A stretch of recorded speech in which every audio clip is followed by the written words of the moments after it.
Trump really is running the country like it's one of his businesses. He said he would.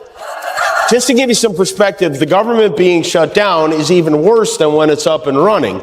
Republicans would like you to believe that Democrats shut the government down, but the bill they wanted the Democrats to sign would knock out about 15 million Americans from health insurance. Now, Donald Trump's plan is to do what he did last time, which was give another massive tax cut to billionaires and big corporations.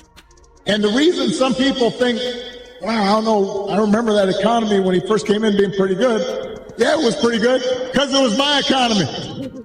Trump's time in office has always felt less like a presidency and more like an endless blooper reel that accidentally got scheduled in prime time. And now that Jimmy Kimmel and Barack Obama have essentially teamed up to tear him apart, it doesn't even feel like politics anymore. It feels like a high-budget roast special. You've got Obama's calm, surgical logic colliding with Kimmel's sharp, late-night sarcasm. And the result leaves Trump spinning so hard he can't even land on which enemy to blame first.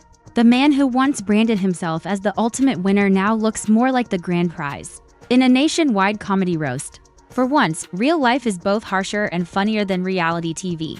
Take Trump's latest stunt. He's holding up roughly $18 billion worth of New York City infrastructure, Hudson River rail tunnels, the 2nd Avenue subway extension, and other major projects because he doesn't want federal money going anywhere near so-called day efforts. It's as if his team thinks trans stands for transportation, and they've decided that has to go too. It's a blatant use of power to punish a city that doesn't adore him, not a serious policy move. One thing's for sure, Donald Trump is not lying awake at night agonizing over how this hurts regular New Yorkers. This is a 78-year-old billionaire who's been loudly complaining about his problems ever since he rode down that gold escalator 9 years ago when Kimmel weighs in. It's more than a monologue, it's like an emergency mental health break for the country. He treats Trump's leadership like an accidental open mixette that somehow wandered into the Oval Office wearing borrowed confidence. The guy who thought he could improvise his way through pandemics, global crises, and economic chaos now finds himself reduced to a meme, a running punchline repeated in late-night jokes and at family dinner tables everywhere. Trump promised to drain the swamp, but what he built looks more like a political water park. He's the main attraction, sliding around on his own mess while insisting this is what success looks like. Kimmel once compared the shutdown politics to being forced to eat a dish you never ordered. Imagine a waiter insisting you must eat the lasagna the chef just made, warning that some people are definitely going to get sick from it. But if you refuse, you're the one ruining dinner. That's basically Trump's approach to governing. Do it my way, even if it hurts you. And if you resist, you're the villain.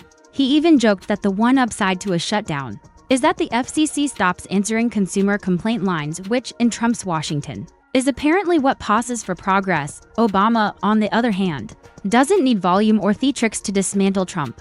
His criticism is so precise it feels like watching a surgeon do stand-up with scalpels made of facts. He doesn't scream. He doesn't rant. He just calmly lays out what actually happened, and the facts drag Trump all by themselves.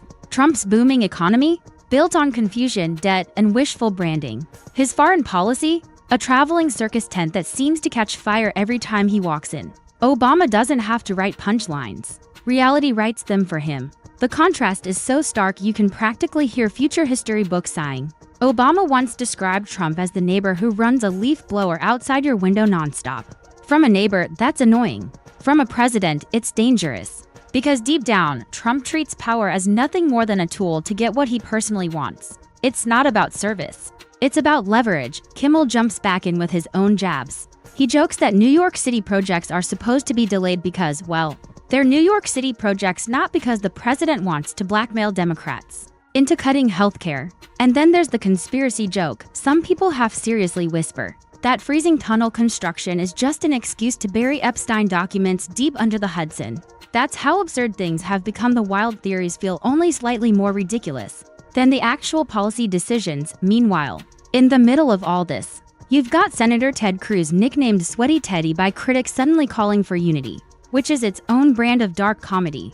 Trump's presidency often feels like a mashup of a self-help seminar and a toddler tantrum. Every announcement lands like a soap opera cliffhanger written by someone who lost the last page of the script. He governs like he's reading headlines off a teleprompter for the first time, talking about unity while pointing fingers, preaching honesty while juggling half-truths, selling success like a desperate infomercial host at 3 a.m. The only consistent thing about his time in office is how inconsistent it is. And while New York infrastructure is infamous for moving slowly, it's not supposed to grind to a halt because the president wants to strong-arm his opponents into slashing healthcare. So people joke that maybe they paused the tunnel work just to stash away incriminating files underground. That's where we are now. The actual governance is so chaotic that punchlines and policy feel uncomfortably close.